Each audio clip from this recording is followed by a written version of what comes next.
I'm seeing a lot of people that I know announcing their departure from Facebook and Instagram. I'm going to be staying on. Let me tell you why. Hi, I'm Wilbur Turner, and this is another edition of Queerly Beloved. Facebook is already notoriously bad at moderating content and pushing harmful content that impacts marginalized communities. And you can hear my dog trying to get my attention in the background. Zuckerberg says that stating that trans people have a mental illness and objectifying women fits more with mainstream discourse. Poncho is now settling down. I guess he's used to the fact that Dad's going to ignore him. Zuckerberg also says these changes are necessary to build trust because trust was being eroded on the platform. That's laughable. This is all about profits and sucking up to Trump. But let's get back to why I'm staying on the platforms. I know and I understand that there are folks that need to leave because they need to preserve their mental health. That's totally understandable, and I really, really do get it. Like many advocates for the 2S LGBTQI plus community, I've been served up a fair share of hate and vitriol on these platforms myself. We can never normalize this, but we do have to fight back. So for those of us who can do it, some of us need to stay. We need to stay to claim the space, to reclaim the space. This is a public square, and this is what they want. They want to erase us. They want us to silence our voices. They don't want us visible.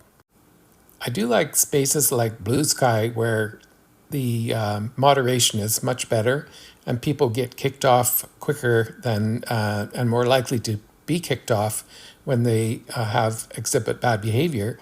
But, and it's good to be on those platforms because we can build solidarity and we can cheer each other on. But there's also the impact of being disruptors on the other platforms as well. For those of us who are able to do it, I think we need to stay. We need to fight back. We need to push for accountability. We need to push back against the hate and the vitriol.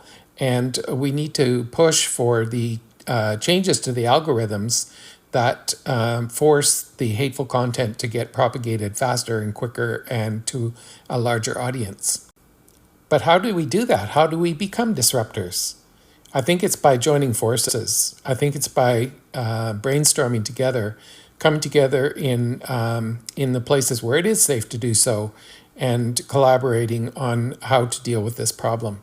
It's also about keeping pressure on our politicians, our elected officials to make changes and policy changes to show where the hate is detrimental to public health, to mental health, and the cost to the healthcare system for it.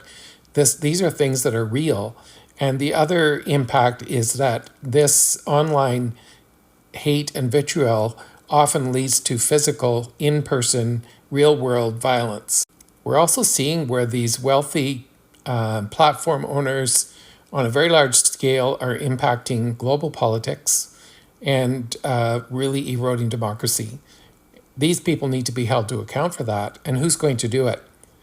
It's not going to be people who just leave in droves. It's got to be people who actually stand up to them on their own platforms, utilize those platforms to make a difference. I know everyone's not going to agree with me on this, but you know what? There's no easy solution. There's no clear path forward without doing some out-of-the-box thinking and coming up with some solutions to deal with this issue. Like many of you, I've integrated Facebook and Instagram into my life. I've documented so much stuff on there about my life and my things that have happened for me, my connections, my social connections, my friendships. This is how I remember people's birthdays. It's how I find out news about my friends and family to a large extent. And it really is almost unthinkable to me to lose it. And I know that many of you will feel this way as well. And there are things that we can do and probably already are doing to protect ourselves in these environments. We can control who sees our posts. We can control our friends list. We can hide our friends list to keep it from prying eyes. And we can control who comments on our posts. We can control what we look at. And to some extent, I know that Facebook is really bad at giving us lots of content that we didn't ask for. But you can also try and train that as well by turning off some of these things in our feed and saying that you don't want to see it again. There is things we can do. So, like this is another reason why I'm staying on the platform, is because of how much it's integrated into my life and how much I value the connections that I've made on the platforms. I'd love to hear your thoughts in the comments.